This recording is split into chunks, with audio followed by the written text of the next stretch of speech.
बैंगलोर के विशाल राव ने एक ऐसा उपकरण विकसित किया है जो गले के कैंसर के रोगियों को उनकी आवाज वापस दे सकता है। इसकी कीमत सिर्फ 50 रुपये है, जो बाजार में उपलब्ध अन्य उपकरणों से काफी कम है। यह नवाचार का एक उदाहरण है।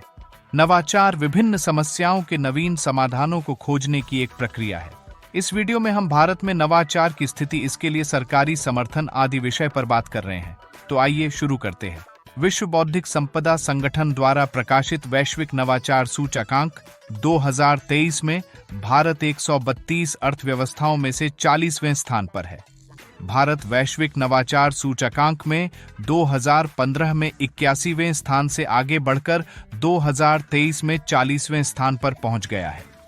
आइए अब इस पर बात करें कि आर्थिक प्रगति में नवाचार की क्या भूमिका है। 1700 ईस्वी तक वैश्विक जीडीपी वृद्धि दर महज 0.1 थी, लेकिन इसके बाद औद्योगिक क्रांति ने प्रौद्योगिकी और नवाचार द्वारा संचालित परिवर्तनकारी बदलावों के माध्यम से तेजी से जीडीपी विकास को बढ़ावा दिया।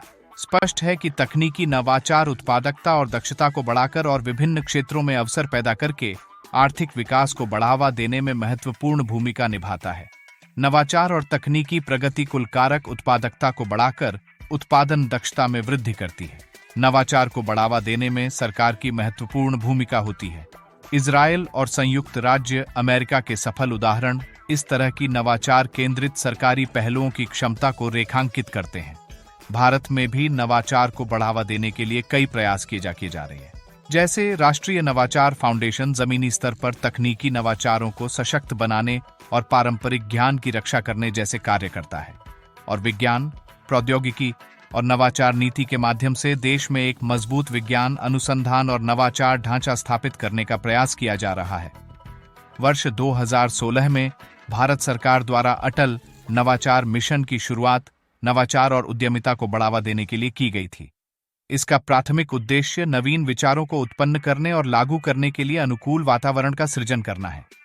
अटल नवाचार मिशन के समग्र दृष्टिकोण के तहत कई कार्यक्रम संचालित हो रहे हैं, जैसे छात्रों के बीच नवीन सोच की संस्कृति को बढ़ावा देने के लिए स्कूलों में अटल टिंकरिंग लैब्स को संचालित किया जा रहा है। नवोन्मेषकों को समर्थन प्रदान करने के लिए उन्हें विचार की शुरुआत से लेकर प्रोटोटाइप विकास और बाजार पहुंच तक सभी महत्वपूर्ण चरणों में मार्गदर्शन प्रदान करने के लिए अटल इनक्यूबेशन सेंटर स्थापित किए गए हैं।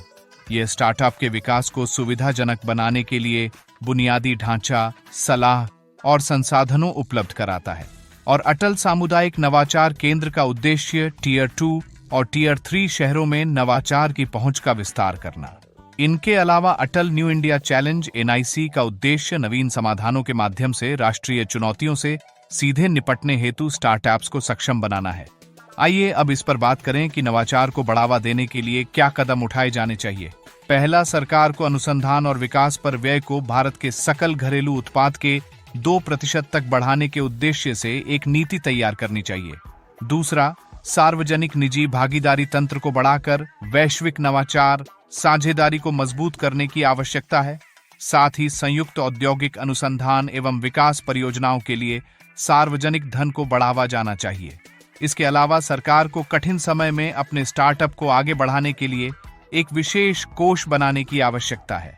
अंत में, नवाचार का उद्देश्य भारत को 2025 तक $5 ट्रिलियन की अर्थव्यवस्था बनाना है।